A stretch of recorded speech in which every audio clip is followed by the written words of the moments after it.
주린이들의 멘탈 강화 방송 돈다방 미쓰리 2023년 6월의 마지막 방송 시작하겠습니다.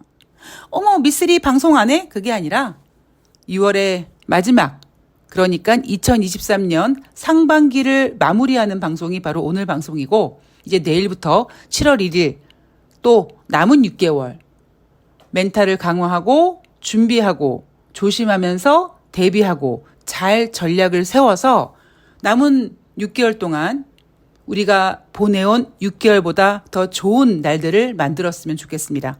자, 오늘 돈다방 미쓰리는 6월 29일 목요일 뉴욕 증시 마감 현황을 점검해 보도록 하겠습니다. 제가 여러분들한테 종종 드리는 이야기 중에 하나가 아무리 어려운 책도 100번을 읽으면 이해가 간다. 자, 그거를 주식시장에 접목시켜 보면 미쓰리, 그러면 매매를 많이 하면 주식을 알게 되는 거야? 글쎄요. 아니요라고 얘기하기에는 좀 무리가 있고 그렇다고 얘기하기에도 좀 아닌 것 같습니다. 제 경험을 말씀드리면 제가 여러분들께 이제 제가 매매했던 그 에피소드를 종종 말씀드리면서 코스피 코스닥 전 종목을 다 한 번씩 매매를 해봤다고 말씀을 드렸죠. 자, 매매를 다 해본 결과 글쎄요. 정말 몇천 번의 매매가 진행이 됐다는 얘기인데 뭔가 감은 잡았어요. 감은 잡았는데 만약에 지금 제가 다시 코스닥 코스피 전 종목을 매매하면 뭔가 그 깨달음이 굉장히 클 것 같습니다만 그때만 해도 그냥 어린 나이에 패기만 있다 보니까 내가 하고 싶은, 내가 이거 하면은 뭔가 알아낼 수 있을 것 같은 방법을 최대한 발휘하다 보니까 그냥 그 짓거리까지 하게 된 건데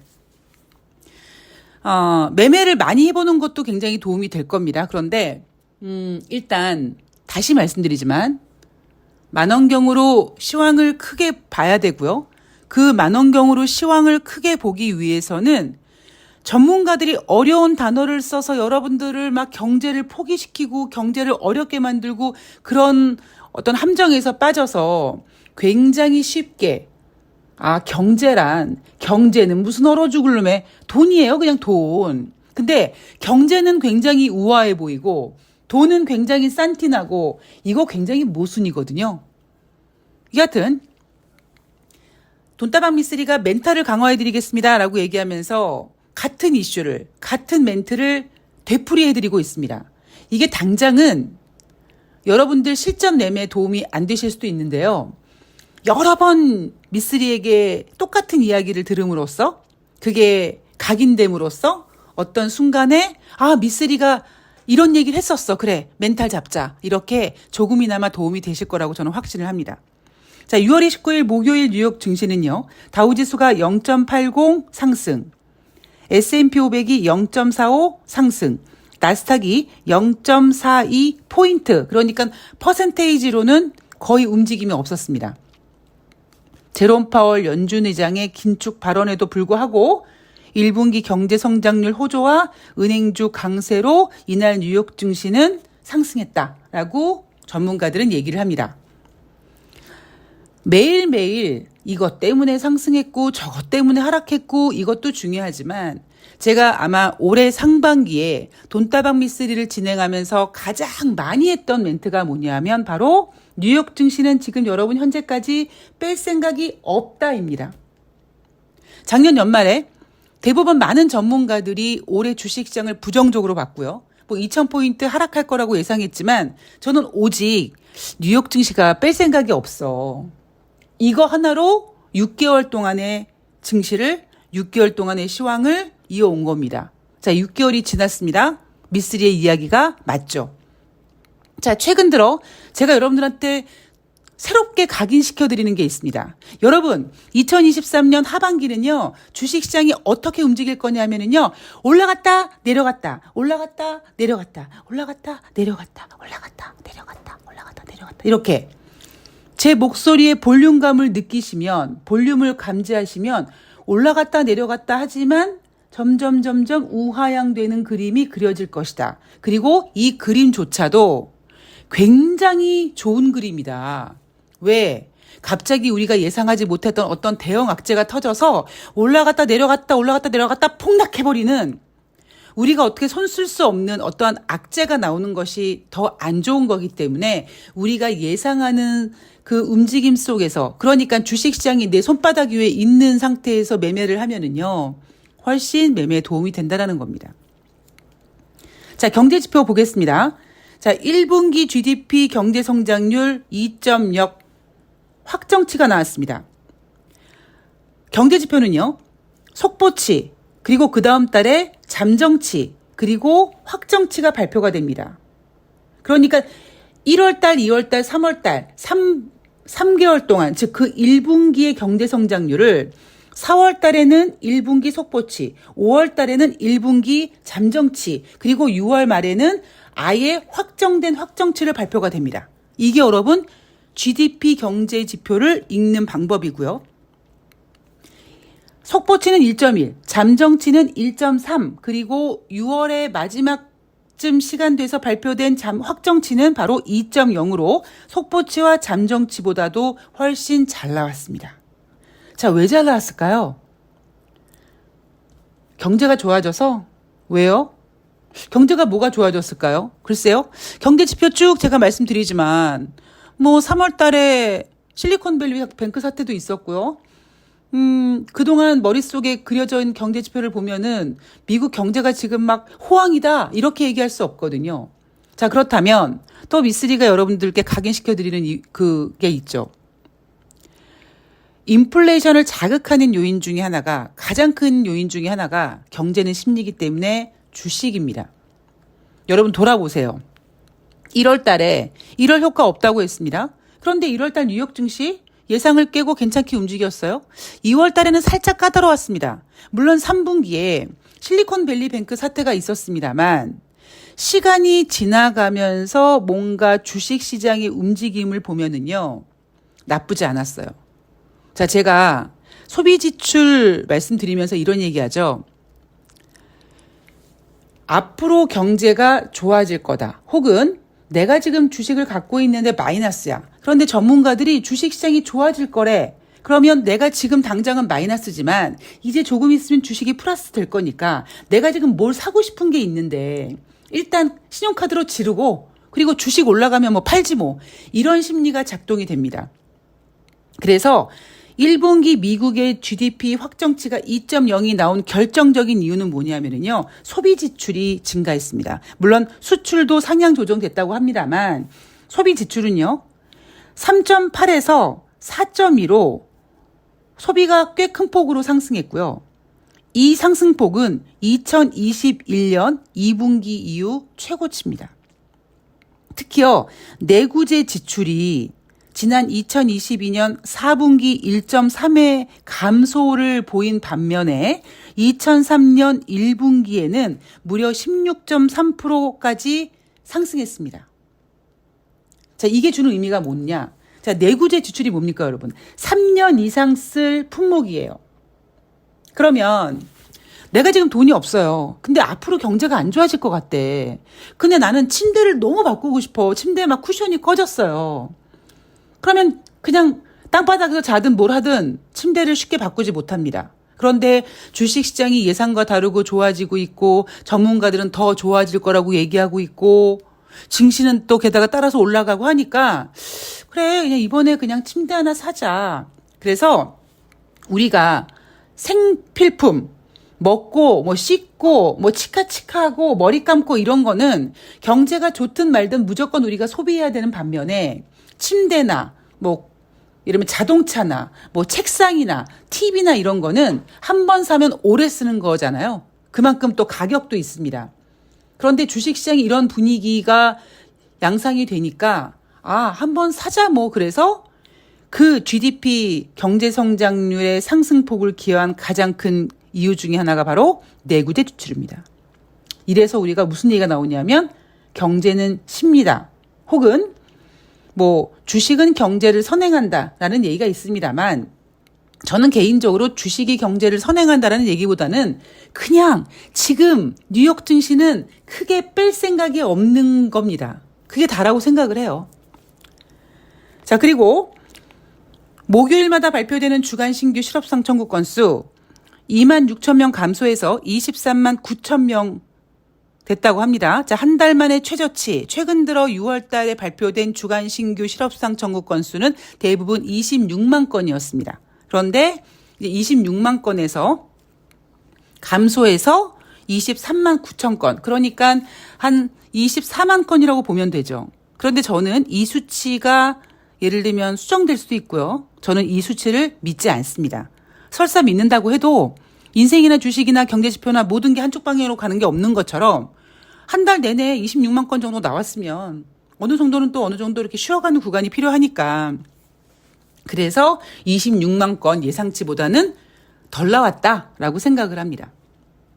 자, 제롬 파월 연준 의장이요. 스페인 중앙은행 주최 컨퍼런스에 참석을 해서 목적지에 가까워질수록 위험의 균형이 가까워질 텐데 아직 균형을 잃었다고 말할 단계가 아니다. 그러니까 위험이라는 리스크라는 단어를 어떤 균형이라는 것에 비유를 해서 투자자들에게 위험이 좀 약해진 것 같아 이렇게 얘기하기보다는 조금 더 부드럽게 얼핏 들으면 무슨 얘기인지 전혀 모를 것 같은 느낌으로 목적지에 가까워질수록 위험의 균형이 가까워질 텐데 즉 인플레이션 목표치 2%가 될 때까지 금리 인상의 후유증이라든가 경기 둔화에 대한 그 위험이 가까워질 텐데 아직 그 위험의 균형이 맞춰지지 않았다. 즉 금리 인상 더 해야 될 것이고 금리 인상하는 과정에 경기 지표가 둔화될 수 있다 이런 얘기를 하는 거죠.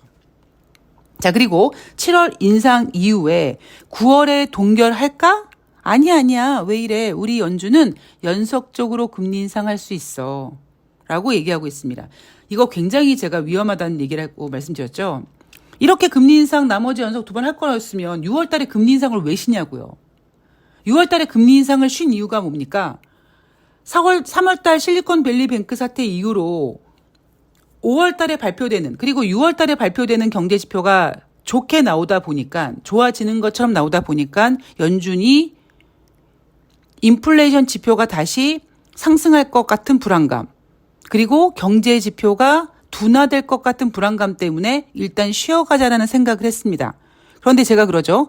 아니 그렇게 경제 자신 있으면 경기 좋을 때 금리 인상 화끈하게 올리고 그냥 쭉 동결해버리면 되는 거지. 그걸 쉼표라고 표현하는 거는 약간 무리가 있다라고 얘기하고 있습니다.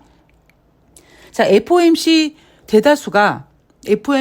의원 대다수가 연말까지 금리를 2번 올리는 게 적절하다고 생각하고 있다라고 얘기하는데 저는 이거는 책임 전가는 아니고요. 뭐라고 얘기할까요? 앞으로 하반기에 뭐 어떤 문제가 터졌을 때 자기가 혼자 독박 쓰기 싫으니까 뭐야. 야, 연준 투표 나 혼자 하냐? 연준 위원들도 다 같이 하는데 내가 그렇게 금리 인상 했냐? 연준 위원들이 다 하자고 한 거지? 이런 식으로 뭔가 이렇게 책임을 나누는 분배하는 약간 그런 멘트가 아닌가 싶습니다. 제롬 파월 연준 의장이 이런 얘기를 했는데 오히려 애틀란타 연방은행 총재는 아일랜드 행사장에서 무슨 소리야 한동안 금리 동결해야 돼 라고 얘기했습니다. 자, 제가 일요일 방송에서 이번 주 28일 은행 스트레스 테스트가 진행이 된다라고 말씀을 드렸습니다. 은행 스트레스 테스트는 제가 3월 달에 실리콘밸리 뱅크 사태가 터졌을 때 많은 투자자들과 전문가가 2008년도 금융위기처럼 그런 꼴 나는 게 아니냐라고 걱정했을 때 제가 이제 언급한 단어죠. 여러분, 2008년도 그러니까 리먼 사태는 은행의 시스템이 붕괴된 거고 그 리먼 사태 이후에 어떤 미국의 금융 시스템이 붕괴됐다는 그 쪽팔림 때문에 미국이 엄청 강력한 은행 스트레스를 진행하고 있다. 매해 하고 있다. 어느 정도로 하고 있냐면 2008년도 리먼 사태는 명함도 내밀지 못할 정도로 아주 심한 그 경제 상황 시뮬레이션을 만들어 놓고 거기다가 대형 은행들을 집어넣어서 니네 이런 아주 험한 상황에서 살아남을 수 있어 없어 그거를 테스트했기 때문에 그 심한 스트레스 그러니까 막말로 그거죠. 미국의 대형 은행들은 마치 남자분이 군대 갔다 온 것처럼 아주 심한 아주 강한 훈련을 받았기 때문에 2023년 3월 달에 펼쳐진 실리콘밸리 뱅크 사태가 리먼 사태처럼 확산되는 일은 없을 것이다. 제가 그때 그 얘기를 해드렸습니다. 살짝 아쉬운 부분은 뭐냐? 은행 스트레스 테스트는요.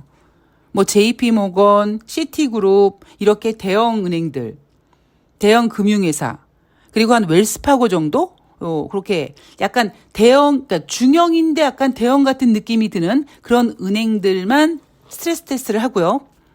실리콘밸리 뱅크 같은 작은 은행들은 하지 않습니다.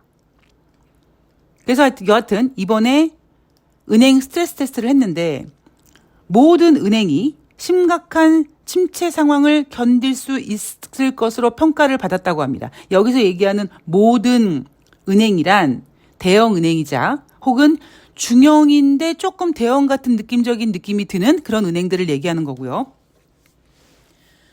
자, 제가 뉴욕 증시는 현재까지 뺄 생각이 없다라는 것을 주장하면서 2023년 6개월을 보내왔습니다. 그 사이에서 은행들의 스트레스 테스트, 글쎄요, 제가 일요일 방송에서 이런 이야기를 해드렸는지 모르겠는데, 아니, 은행 스트레스 테스트에서, 어이구, 저기요, 우리가 은행들 테스트 해봤더니요, 아유, 상황이 안 좋아. 이런 얘기 미국이 하겠습니까? 안 할 거라고요. 다시 말씀드리지만, 앞으로 미국 주식시장이 하락하잖아요. 절대 미국 경제가 안 좋아서 우리 미국 증시가 하락합니다는 얘기를 안 할 거라고요. 어차피 앞으로 증시가 올랐다 내려갔다 올랐다 내려갔다 올랐다 내려갔다 탁탁탁탁 하면서 그 이유가 그 근원이 연준의 금리 인상이고 글로벌 경제, 글로벌 금리의 기준이 되는 연준이 금리 인상을 하니까 다른 나라들이 금리 인상을 따라하게 되는 거고요. 그 따라하는 금리 인상 속에 약한 나라들이 금리 인상 때문에 후유증을 겪을 거고 그것 때문에 글로벌 경제 둔화, 글로벌 경기 침체라는 이유로 증시가 빠질 거라고요. 그래서 미국은요. 쓸카드가 많은 미국은 어떻게 해서든지 어떤 핑계를 대서든지 자기네 잘났다라고 버팁니다. 자, 그리고 이제 증시 얘기를 좀 해보면은요. 뉴욕 증시 뭐 상승하고 이러긴 하지만 그리고 대한민국 증시 2650포인트 왔죠. 자, 2600포인트에서 증권사 애널들은 코스피 하반기 전망치를 뭐 2800, 2950, 막 3000 타령을 해서 제가, 쌍욕까지는 아닌데, 웃기는 소리 하지 말라고 했습니다. 그리고 미쓰리가 올해 생각하고 있는 코스피 상단은 한 2700 정도 될 것이다라고 말씀을 드렸고요. 2023년 하반기 증시는 올라갔다 내려갔다 올라갔다 내려갔다 올라갔다 내려갔다 이렇게. 여러분 최근 보세요. 대한민국 증시는요. 지금 어떠냐면 약간 표현이 좀 웃긴데 약간 조루 같지 않습니까? 뒷심이 없어요. 강하게 시작했는데 점점 힘이 빠져요. 그래서 지금 어제까지만 하더라도 2650, 막 2700이 손에 닿을 것 같았는데 벌써 100포인트가 빠졌습니다. 지금 현재 2540포인트예요. 장 초반에는 강하게 시작했는데 힘이 빠집니다. 제가 어제 방송에도 말씀을 드렸는데요. 주식은요. 전 그렇게 생각을 해요. 종목은 내가 살 때가 중요한 게 아니라 팔 때가 더 중요하다고 생각을 합니다. 제가 주식 매매를 할 때 이벤트 하시는 분들한테 제가 종목을 추천하고 그 종목이 이제 목표 주가에 와서 종목을 매도하고 그리고 이제 다른 종목을 또 고를 때 제가 쉽게 그냥 막 이거 사세요라고 할까요? 새로운 종목을 추천할 때 가장 저는 두렵습니다. 아니죠. 정확하게 표현하면 두려웠었습니다. 제가 왜 두려웠었다고 표현을 했냐면 이거는 그냥 단순히 주린이의 마음인 거죠. 옛날에 저는 늘 증권회사 다닐 때 고객한테 종목을 추천하던 제가 매수를 할 때든 긴장합니다. 근데 제가 약간 그 생각을 바꿨어요.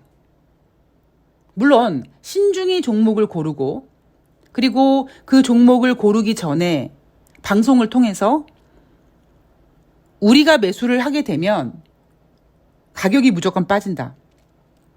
왜 빠지는 데에 대해서도 말씀을 드렸고요. 그리고 한 종목에 금액이 많이 들어가면 오히려 예상보다 길어질 수도 있다. 이런 얘기를 계속 해드렸습니다만 주식을 여러분들이 매수하실 때 제가 아까 왜 굉장히 긴장되고 한다고 했잖아요. 근데 사실 긴장되고 하는 것도 좋은 건 아니에요. 왜냐하면 주식은 사는 것보다 파는 게 중요하고 내가 비록 잘못 샀어. 좀 오래 걸려. 샀는데 많이 빠져. 그래도 그 이후에 내가 어떻게 주식을 관리하느냐에 따라서 충분히 만회할 수 있거든요. 잘만 기다려주고 무리하지 않고 몰빵하지 않고 여기저기 막 얘기해서 너도 사고 나도 사고 하지만 하지 않게만 한다면. 근데 제가 드리고 싶은 포인트는 뭐냐면 개인들은요. 어제 방송에서도 살짝 말씀드렸지만 주린이들은 너무 주식을 자신 있게 쉽게 삽니다. 사는 것보다 파는 게 더 중요해. 내가 일단 무조건 사고 잘 팔면 돼. 이러한 생각도 없고요. 어제 방송에서 이어 말씀드리면 굉장히 오만하게 내가 주식을 사는 가격이 저점이라고 생각하고 너무 쉽게 삽니다. 너무 쉽게 사다 보니까 주가가 본인 뜻대로 움직이지 않으면 좌절하고 실망하고 힘들어하고 손절하고 하는 겁니다. 손절이 쉽게 나오는 이유가 종목을 너무 쉽게 사서 그래요. 그러니까 너무 주식 매매를 만만하게 생각해서 그래요. 그러니까 어떤 분께서 손절을 했는데 결국에는 기다림이 답이더라라는 댓글을 달아주셨는데요. 물론 무작정 기다리는 건 아니죠. 분명히 그 사이에서 여유자금을 만들어 놓았을 상황에서 여유자금으로 잘 물타기를 하든지 뭐 여러 방법을 통해서 회복시킬 수 있는 방법이 있습니다만 너무 주린이들이 주식을 쉽게 삽니다. 주식을 쉽게 사고 그 사이에 엄청난 고통을 겪다가 결국 즐거움 한번 겪지 못하고 너무 주식을 쉽게 팝니다. 그런 주린이들의 쉽게 주식 사는 마음, 쉽게 손절하는 마음을 누가 이용하냐면 바로 세력들이 이용하는 겁니다. 자, 그래서 하반기에 여러분들의 멘탈을 더 강화시켜 드릴 거고요. 그리고 무엇보다 다시 여러분들에게 가스라이팅을 하면 시황은 멀리 보는 거고요. 주식은 현미경을 들여다보듯이 굉장히 섬세하게 매매를 해야 되고요. 주식은 절대 쉽게 사면 안 됩니다. 그런데 신중하게 주식을 사서 만약에 손해를 보더라도 내가 그때 실망하고 바로 손절하기보다는 오히려 주식은 사는 것보다 파는 게 더 중요하다라는 생각을 갖고 어떻게 이거를 잘 운영을 해서 내가 수익을 낼 수 있는지를 고민하는 시간을 2023년 하반기에 해보셨으면 좋겠습니다. 제가 올 초에 그런 얘기 해드렸잖아요. 올해 주식 안 하셔도 된다. 그냥 올 1년 동안 나 주식 공부 좀 해야지, 그냥 나 경제 공부 해야지 그런 마음으로 하셔도 되고 올해 여러분들이 막 돈을 못 벌어도 되는데 단지 올해 어떤 주식에 대한 마인드를 좀 확립하고 주식은 어차피 길게 오래 할 거니까 그 다음에 대신 그냥 시간을 흘려보내는 게 아니라 하루하루 한 달 한 달 뭔가 바로 세우고 내가 반성하고 다시 정립하고 마인드를 만들어 가면서 나중에 한 1년이 지나갔을 때 나 이제 조금 멘탈이 좀 세진 것 같아. 그러니까 그런 마음으로 그때 시작을 하셔도 되는 거예요. 너무 급하게 하실 필요 없다라는 말씀을 드리고요. 항상 간절할수록 천천히 그리고 신중하게 해야 되는 겁니다. 자, 오늘 돈다방 미쓰리 여기까지입니다. 자, 2023년 상반기 많은 분들 정말 고생하셨고요. 그리고 함께 해주신 분들 그리고 지금 함께 하고 계신 분들 감사의 말씀 드리고요. 여러분들한테 믿음을 보답으로 그러니까 믿음의 보답을 수익률로 책임지고 해드리도록 하겠다는 맹세와 약속을 다시 한번 드리면서 저는 7월의 첫날 6월의 마지막 날 뉴욕 증시 마감 현황을 가지고 찾아뵙도록 하겠습니다. 여러분 수고하셨습니다. 고맙습니다.